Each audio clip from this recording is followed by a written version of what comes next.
what Apple is hoping for. Joining us tonight on Business at 9 is Navkinder Singh. He's the devices analyst at IDC Asia Pacific. And with him is tech expert Manas Tiwari.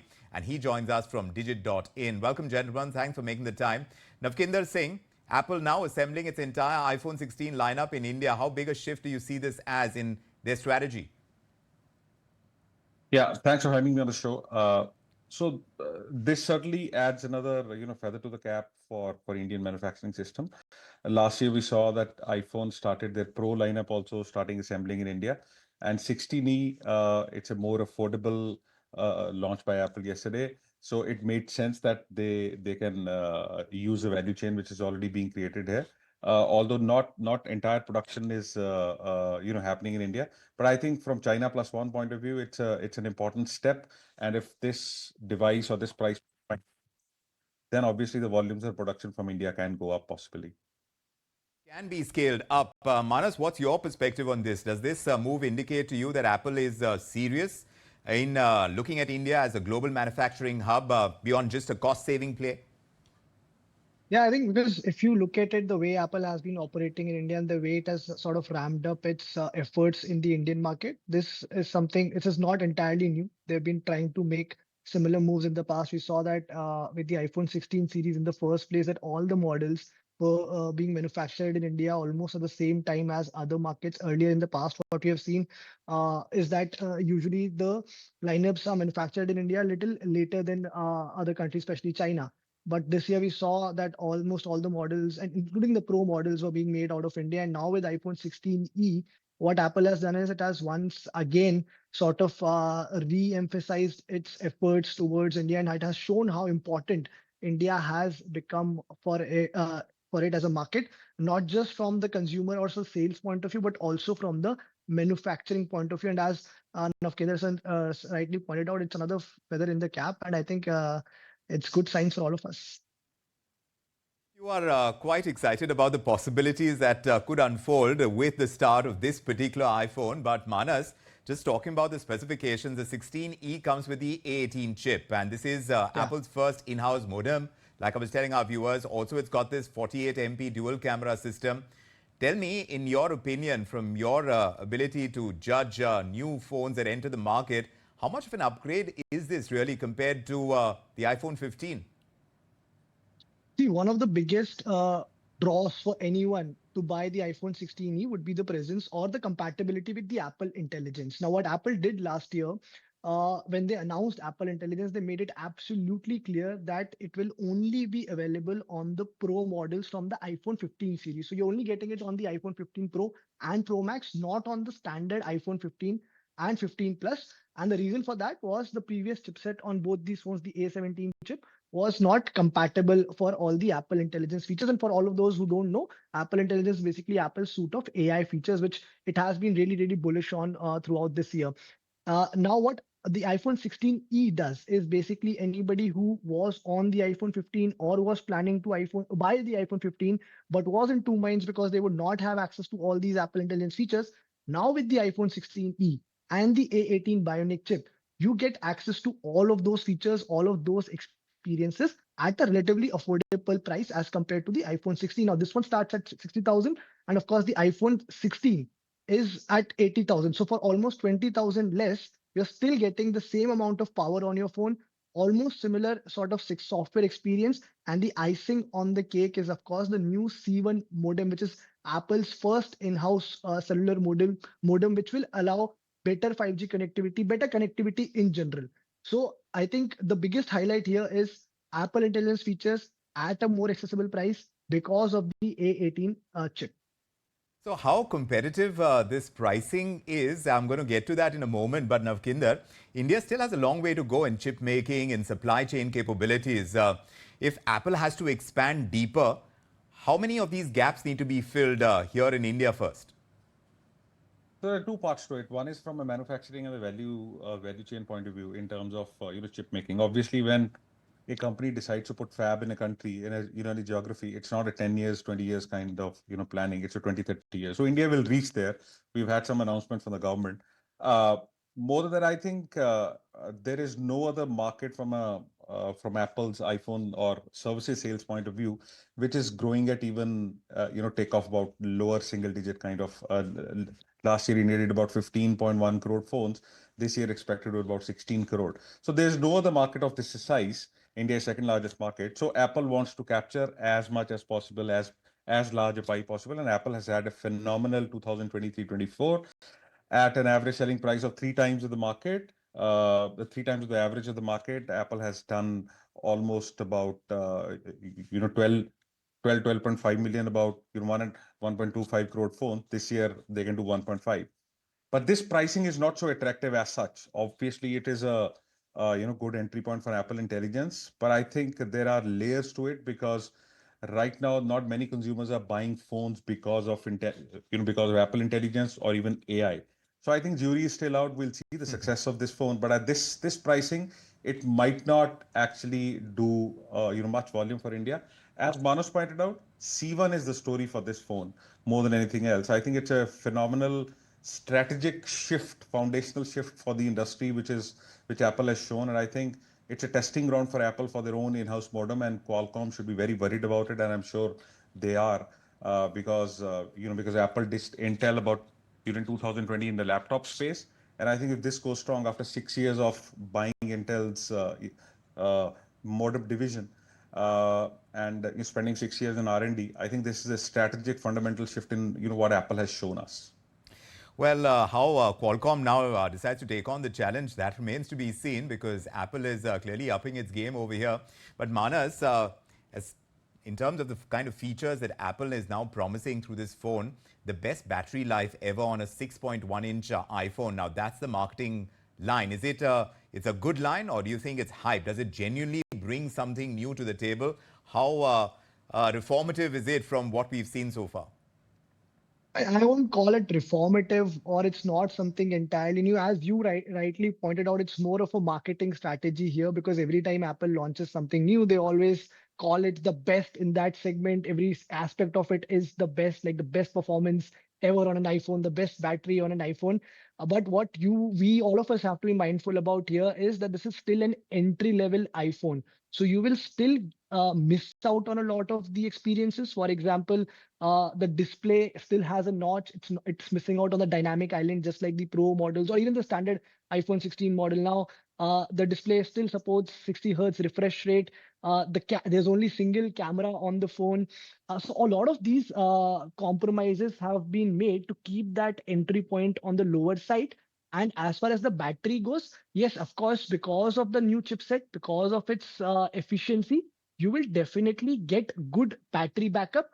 How much of it is an upgrade or improvement over the existing iPhones? We will only get to know once we have those phones with us and we have a very good testing lab in place where we test all these devices. So once we're able to test the phones and we get the data, then we can, sort of come up with the results and say if Apple's claims are right or wrong. But apart from that, in terms of features, with that single camera, you can still do a lot of things. The performance on the A18 chip has to be really, really good. So True. that's what you're getting in terms of features. So when you talk about all of this together, USB-C or wireless charging and AI-powered features, does it finally really close the gap with Android in terms of innovation? Do you see it like that, Manas? So in terms of innovation, I think it's always been there. Apple has always been at par or even better in a lot of aspects than Android phones. What we should really look at here is what Navkendra sir also briefly talked about, which is the price point. So while we are looking at this as the most affordable new generation iPhone right now in India, the price point is still on the higher side.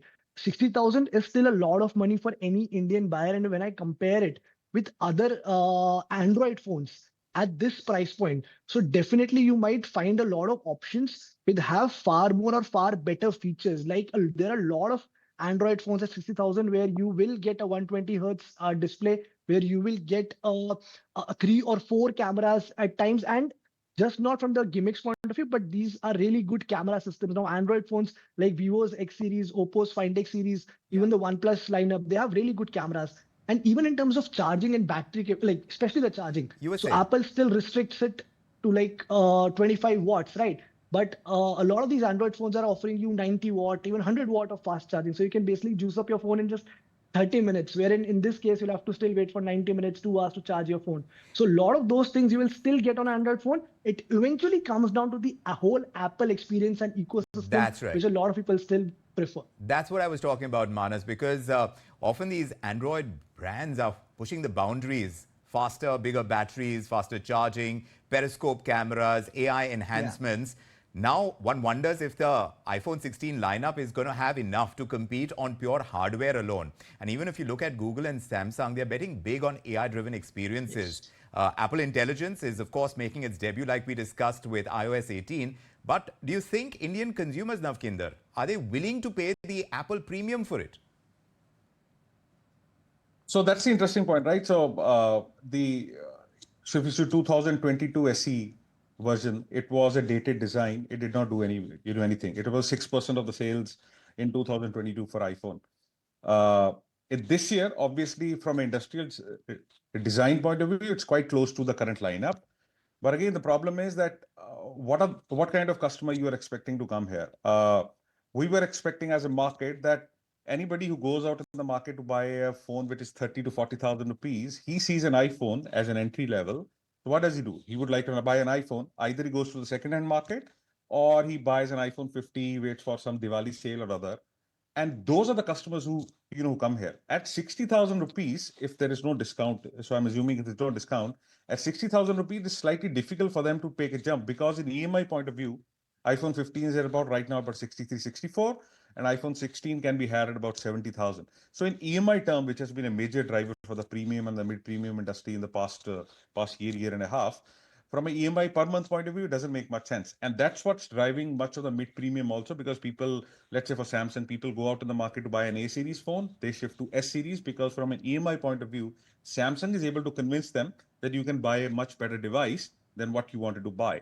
So I think that needs to be seen. And that's why we say that this might cannibalize iPhone 15 users because we don't have iPhone 14 now. iPhone 13 will also be end of life. This will cannibalize some of the iPhone 15 users possibly, and that needs to be seen that how much are the consumers willing to pay premium for this. I think with offers and everything, if this would touch about 50,000, it's a big, so it can get the volumes and make some big dent to Xiaomi's and Vivo's and Oppo's in the mid premium segment. So not so much at 60,000 of Kinder. You think 50,000 might give them an edge. But what do you make of it? How competitive at that price against some flagship Android phones? How is this particular one likely to do, Manas?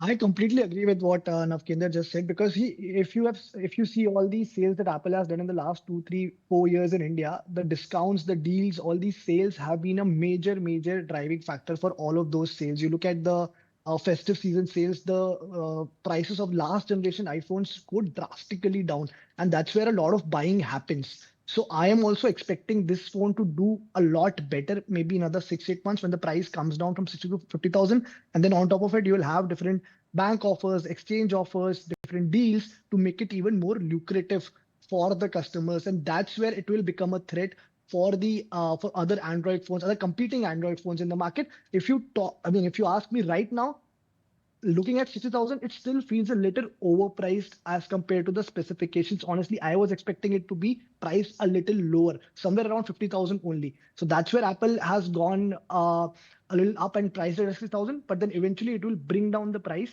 And that's when this will become a far better option for sure for all the customers. For all the customers, what about you, Manas? If you had to make a choice between an Android phone today and this particular latest from the Apple stable, on what basis would you make that choice?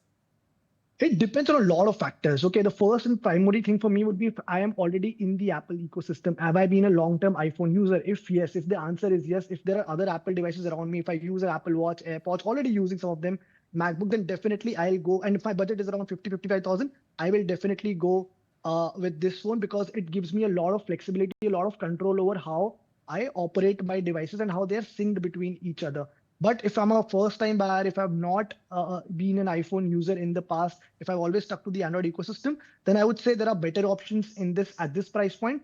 Also, even if you want to buy it, even if you are interested, wait for a few months because the price will definitely go down. We have a lot of historical data which backs that, and we know that there'll be discounts and maybe in some months this will be a better deal. In fact, even an iPhone 15, if like let's say AI or Apple Intelligence is still in a very initial stage and it's not even properly rolled out in India, even an iPhone 15 without Apple Intelligence at this price is a far better deal. So you can even look at an iPhone 15 or 16 around 60, 65,000. That might give you better value with better cameras and a lot of other things which are missing on this one.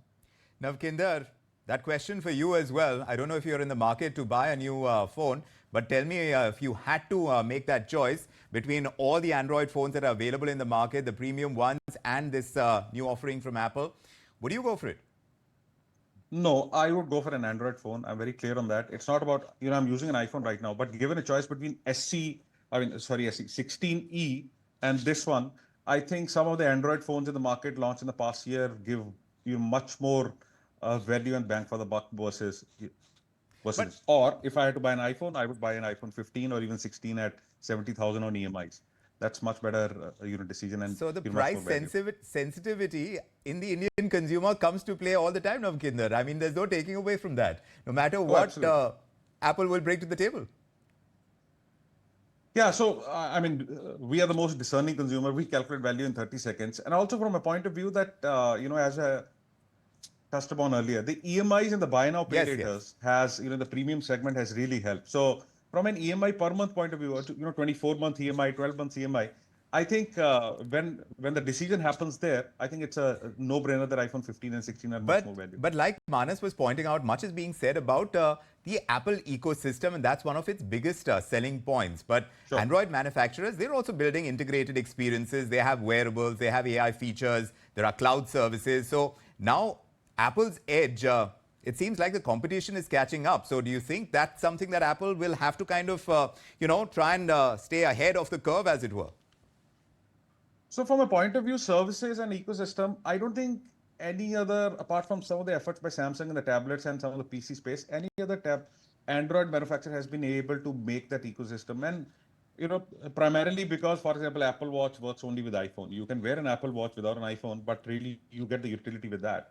An iPad to Mac to wearables to iPod to iPhone, that works seamlessly. There is no other Android base. Now, uh, there's no other Android brand which gives you that kind of flexibility across the platforms. But many of the consumers in India buy because it's an Apple or it's an iPhone, right? So to that point of view, also that design at the single camera at the back will also detract many of the consumers. So I would say that while the ecosystem play is great, this is a good seeding ground for the services for the next 5 years. When Apple launches more services, iCloud and others, they're already there. Some of the other services, but I think right now at this particular pricing point, it's a slightly difficult decision. You can 15 and 16 are much better value. Right, fair enough. Both of you seem to be on the same page on this one, but Manas, many first-time premium phone buyers in India, they go for a high-end Android. Why? Because they get flexibility. With customization, there are side-loading apps, there is expandable storage. So is that trend also, even if you go beyond the pricing, is that trend going to continue? See, beyond a certain price point, the Indian consumer is very, very clear. It's either Apple or Samsung. There is no third brand or no third option, which is there, even though some of the other brands have made certain efforts and they are being recognized now. But it becomes very, very clear that it is Apple or Samsung because there's a premium attached. There's an aspiration attached to iPhones as well. You have to look at it like why do people queue outside the Apple stores when an iPhone is launching? There's a lot of aspiration and emotions attached to this. And I've met people who keep buying phones every year and keep upgrading to these premium phones. So I don't think that sentiment is going away anytime soon. As Navkinder again rightly pointed out, as harsh as it may sound, all Right. the major Android smartphone brands have let us down with their efforts towards building an ecosystem. Yes. Almost everyone has tried and no one has succeeded, be it OnePlus, Vivo, Xiaomi, all of them tried and they just gave up in between. Right. Except for Apple and to some extent Samsung, nobody has been able to build that sort of ecosystem, and which means nobody has been able to build some sort of loyalty except these two brands. Right. And that is what comes into play when you're going, when you're spending beyond a certain price point. And that's why these are the two brands which you usually see compete in that ultra premium segment. That's true, Apple and Samsung. But Navkinder, we let you have the final word because clearly Apple is targeting the young urban buyer. these Android brands, they're dominating across demographics, but now Apple's brand positioning still too niche in India. But do you see a scenario where Apple overtakes Samsung as the top premium smartphone brand in India? Or do you think that loyalty for Android is still running too deep? No, so our data points, anyway towards this. Last year, Apple did better than Samsung in the premium space, in the growth also, while, volumes are obviously one third or one fourth of what Samsung is doing. Uh, as Manas pointed out, it's a two-horse race about 50, 60,000 rupees. It's Apple and Samsung, and Apple is right now on a roll. They've had, crazy last 4 years. They have about two-third of the share in the premium segment. Also, it's important to point out, even with the three times of average selling price, iPhone 15 and iPhone 13 were the largest selling models for the entire year in India. So they're already doing very well. Obviously, it's a base effect also. The pricing is also higher. But I don't think this juggernaut of Apple growth will stop anytime soon. This will only grow. We were only pointing towards the fact that 16E might only cannibalize some of the, it might not give incremental volumes to it. But I think that's missing the point probably. If we step back, this is a bigger story from a C1 point of view rather than getting the volumes. It's a good testing ground across the globe. Yes. That how much is, how much is Apple's own modem good in the connectivity? I think it's a good testing ground for that. Yes. That's a much larger story, I believe. Yes, and it's a story that we are tracking very closely. Of course, Apple doubling down on India, not just as a consumer market, as a production powerhouse as well. Will this be the tipping point for Apple's market share in India? We don't know, but we are watching that space. And very importantly, does this iPhone 16 lineup bring enough firepower to justify the kind of pricing that they're coming at? Navkinder, Manas, great having you on the show and getting your perspective. Thanks for sharing your insights here on Business at 9. And it's about all the time that we have on the show. I'm Vikram Oza from me and the team. Thank you so much for joining us tonight. We'll see you same time tomorrow. Until then, do take very good care of yourselves.